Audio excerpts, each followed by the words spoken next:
ನಮಸ್ಕಾರ ವೀಕ್ಷಕರೇ, ನಮಸ್ಕಾರ. ನಾನು ಸಯ್ಯದ್ ಅಂತ ನಂಬರ್ 1 ಚಾನಲ್ದಿಂದ ಆತ್ಮೀಯವಾಗಿ ನಿಮ್ಮನ್ನು ಸ್ವಾಗತಿಸುತ್ತೇನೆ.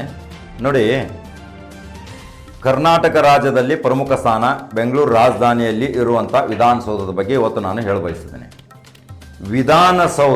ವಿಧಾನಸೌಧದ ಮುಖ್ಯ ದ್ವಾರದಲ್ಲಿ ನಿಂತ್ಕೊಂಡು ನೋಡಿದರೆ ಅಲ್ಲೊಂದು ದೊಡ್ಡ ಬೋರ್ಡ್ ಕಾಣುತ್ತೆ. ಅದೇನಪ್ಪ?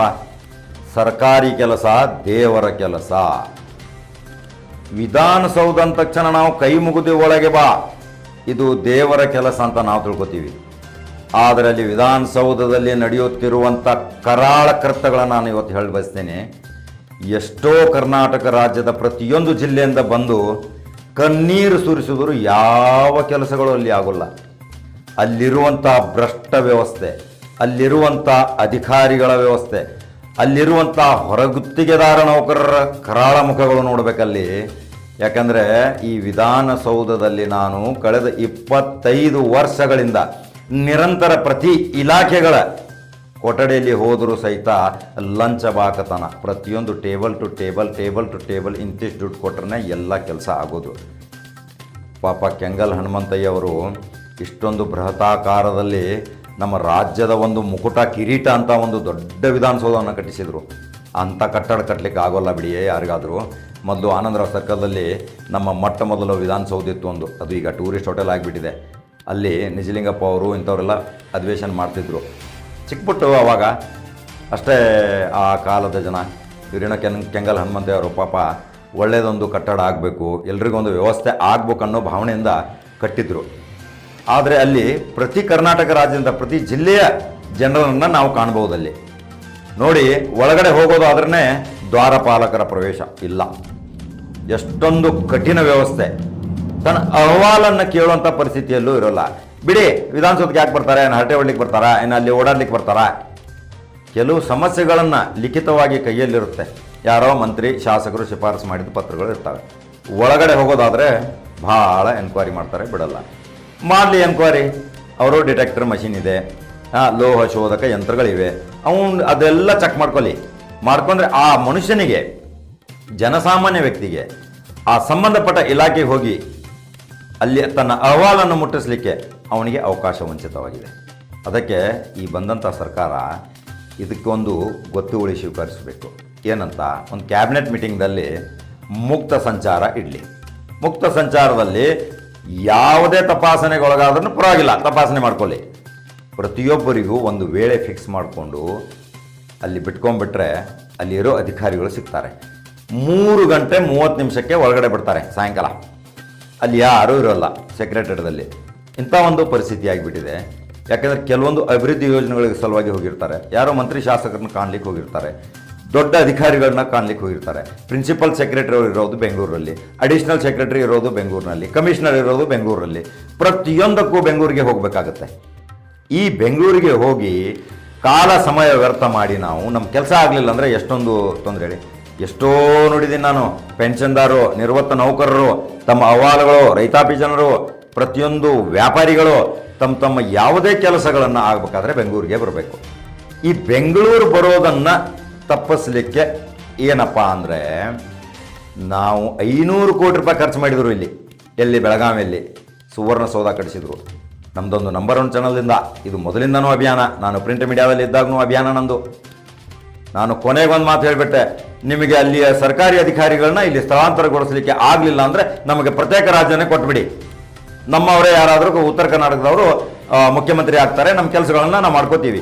ನಮಗೆ ಬೆಳಗಾವಿ, ಬಿಜಾಪುರ, ಬಾಗಲಕೋಟೆ ಇವೆಲ್ಲರಿಗೂ ಸಮೀಪ ಆಗುತ್ತೆ, ಗದಗ, ಹಾವೇರಿ ಇಂಥ ಎಲ್ಲ ಜಿಲ್ಲೆದವರಿಗೆ.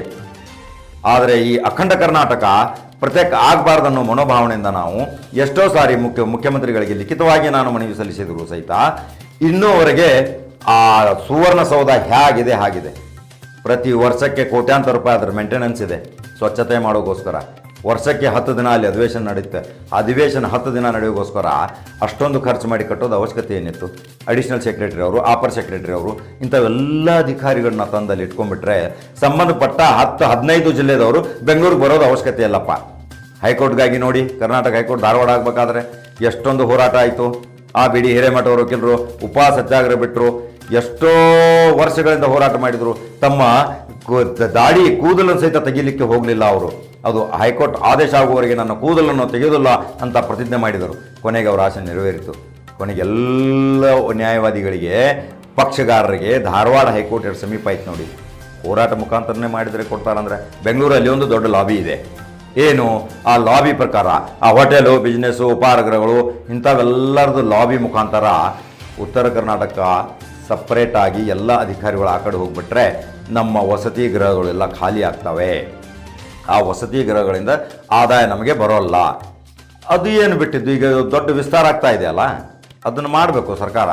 ಪ್ರತ್ಯೇಕ ಆಗಿದೆಯಪ್ಪ, ಏನೋ ನಿಮ್ಮ ಕೆಲಸ ಬಂದರೆ ಬೆಂಗಳೂರು ಬರೋ ಅವಶ್ಯಕತೆ ಇಲ್ಲ, ಸುವರ್ಣಸೌಧಕ್ಕೆ ಹೋಗಿ ಅಲ್ಲಿ ಕೆಲಸ ಆಗುತ್ತೆ ಅಂತ.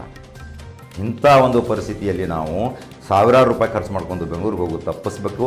ಇಂಥ ಪರಿಸ್ಥಿತಿಯಲ್ಲಿ ಈಗ ನಮಗೆ ಈ ನಿರಂತರ ಜ್ಯೋತಿಯಾಗಿ ಈ ತಯಾರಾದಂಥ ಸುವರ್ಣಸೌಧ, ಈ ಸುವರ್ಣಸೌಧಕ್ಕೆ ಎಲ್ಲ ಅಧಿಕಾರಿಗಳನ್ನ ಇಲ್ಲಿ ತಂದುಬಿಟ್ರೆ ನಮ್ಮ ಉತ್ತರ ಕರ್ನಾಟಕಕ್ಕೆ ಎಲ್ಲ ಕೆಲಸ ಆಗುತ್ತೆ. ಇಲ್ಲದಿದ್ದರೆ ಉತ್ತರ ಕರ್ನಾಟಕ ಪ್ರತ್ಯೇಕ ಕೂಗು ಎಬ್ಬಿಸಬೇಕಾಗತ್ತೆ. ಇದು ಎಚ್ಚರಿಕೆ ಸರ್ಕಾರಕ್ಕೆ. ನಂಬರ್ 1 ಚಾನಲ್ ಮುಖಾಂತರ ನನಗೆ ಭಾಳ ಜನ ಹೇಳ್ತಿದ್ದಾರೆ, ಸುವರ್ಣಸೌಧದ ಉಪಯೋಗ ಏನು, ಸುವರ್ಣಸೌಧ ಬಗ್ಗೆ ಮಾತಾಡಿ, ಸುವರ್ಣಸೌಧ ಬಗ್ಗೆ ನೀವು ಸರ್ಕಾರ ಕಿವಿ ಮುಟ್ಟು ಹಾಗೆ ಹೇಳಿ. ನಾನು ಹೇಳಿದೆ, ಸರ್ಕಾರದ ಕಿವಿಗಳು ಹಿತ್ತಾಳೆ ಆಗಿಬಿಟ್ಟಿದ್ದಾವೆ. ಹೇಳಿ ಹೇಳಿ ಹೇಳಿ ಸಾಕಾಗಿ ಹೋಯಿತು, ಬರೆದು ಸಾಕಾಗಿ ಹೋಯಿತು, ಯಾವ ಕೆಲಸ ಆಗ್ತಾಯಿಲ್ಲ. ಅದಕ್ಕೋಸ್ಕರ ಈಗಾದರೂ ಸರ್ಕಾರ ಬಂದಿದೆ, ಯಡಿಯೂರಪ್ಪ ಸರ್ಕಾರ. ಉತ್ತರ ಕರ್ನಾಟಕಕ್ಕೆ ಏನಪ್ಪ ಕೊಡುಗೆ ನಿಮ್ಮದು, ಕೊಡಿ, ಒಳ್ಳೇದು ಮಾಡಿ. ಎಷ್ಟೋ ಅಹವಾಲುಗಳಿವೆ. ನಿರಾಶ್ರಿತರು ತಾನಾಗಿದೆ ಬೆಂಗಳೂರಿಗೆ ಹೋಗ್ಬೇಕಾ ಪರಿಹಾರ ಕೇಳಲಿಕ್ಕೆ? ಇಲ್ಲೇ ಬೆಳಗಾಂ ಆದರೆ ಬೆಳಗ್ಗೆ ಹೋಗಿ ಮತ್ತೆ ಮಧ್ಯಾಹ್ನ ಬರ್ಬೋದಪ್ಪ, 1-2 ಗಂಟೆಯಲ್ಲಿ ವಾಪಸ್ ಬರ್ಬೋದು. ಬಿಜಾಪುರದವರು ಬರ್ಬೋದು, ಬಾಗಲಕೋಟದವರು ಬರ್ಬೋದು, ಗದಗದವರು ಬರ್ಬೋದು, ಹಾವೇರಿಯವರು ಬರ್ಬೋದು, ಎಷ್ಟೊಂದು ಸಮೀಪ, ದಾವಣಗೆರೆಯವರು ಬರ್ಬೋದು, ಭಾಳ ಸಮೀಪ ಆಗುತ್ತೆ. ಇದೊಂದು ಸೆಂಟ್ರಲ್ ಪ್ಲೇಸ್ ಇದೆ ಬೆಳಗಾಮು, ಇದು ಕುಂದಾನಗರಿ, ಇದು ಗೋಕಾಕ್ ಕರದಂಟ ನಗರಿ, ಧಾರವಾಡ ಪೇಡಾ ನಗರಿ. ಈ 3 ಸಿಹಿ ವಸ್ತುಗಳನ್ನು ತಯಾರು ಮಾಡುವಂಥ ಉತ್ತರ ಕರ್ನಾಟಕಕ್ಕೆ ಇದು ಒಂದು ಉತ್ತರ ಕರ್ನಾಟಕಕ್ಕೆ ಒಂದು ಒಳ್ಳೆಯ ಸಿಹಿ ಸುದ್ದಿ. ಯಡಿಯೂರಪ್ಪ ತಕ್ಷಣ ನಿರ್ಧಾರ ತೆಗೆದುಕೊಳ್ಬೇಕು. ಯಾವಾಗಲೂ ಯಡಿಯೂರಪ್ಪ ನೋಡಿದರೆ ನಗುಮುಖದಿಂದ ಇರ್ತಿದ್ರು. ಇವಾಗ ಅಧಿಕಾರ ತಗೊಂಡಾಗಿಂದ ನೋಡ್ತಾ ಇದ್ದೀನಿ ನಾನು, ಅವ್ರ ಮುಖದಲ್ಲಿ ನಗುನೇ ಇಲ್ಲ, ಮುಖದಲ್ಲಿ ಕಳೆನೇ ಇಲ್ಲ. ಯಾಕೆ ನಿರಾಶೆ ಭಾವನೆಯಿಂದಿದ್ದಾರೆ? ಅವರು ಸರ್ಕಾರದ ಒಂದು ಮುಖ್ಯಮಂತ್ರಿ, ಜವಾಬ್ದಾರಿಯಾದ ಸ್ಥಾನ, ಅವ್ರು ಮುನ್ನುಗ್ಗಬೇಕು. ಅಡೆತಡೆಗಳು ಎಲ್ರಿಗಿರುತ್ತೆ. ಕೈ ಜಗ್ಗೋರು ಹಿಡಿಯೋರು, ಬೆಳೆಯೋ ಚಟ ನಿಮಗಿದ್ರೆ ಜಗ್ಗೋರ ಹಠ ಅವ್ರಿಗಿರುತ್ತೆ. ಇದು ಹೊಂದಾಣಿಕೆ ಮಾಡ್ಕೊಂಡು ಹೋಗೋದು. ಯಾಕಂದರೆ ಇದರಲ್ಲಿ ಅಭಿವೃದ್ಧಿ ಅನ್ನೋದೊಂದು ಮುಖ್ಯವಾದ ವಿಷಯ. ನಮಗೆ ಸುವರ್ಣಸೌಧ ಮತ್ತು ಕರಾಳ ಕೃತ್ಯಗಳು ನಡೆಯುತ್ತಿರುವ ವಿಧಾನಸೌಧದಲ್ಲಿ ಅದಕ್ಕೆ ಕಡಿವಾಣ ಹಾಕಿ. ಎಷ್ಟೋ ಜನ ಬರ್ತಿರ್ತಾರೆ, ನಿಮ್ಮನ್ನು ಕಾಣಲಿಕ್ಕೆ ಬರ್ತಿರ್ತಾರೆ, ಸಂಬಂಧಪಟ್ಟ ಅಧಿಕಾರಿಗಳನ್ನ ಕಾಣಲಿಕ್ಕೆ ಬರ್ತಿರ್ತಾರೆ. ಅವರನ್ನು ಕಾಣಲಿಕ್ಕೆ ಮುಕ್ತವಾದ ಒಂದು ಅವಕಾಶ, ಮಾರ್ಗ, ಉಪಾಯಗಳನ್ನು ಮಾಡಿಕೊಡಿ.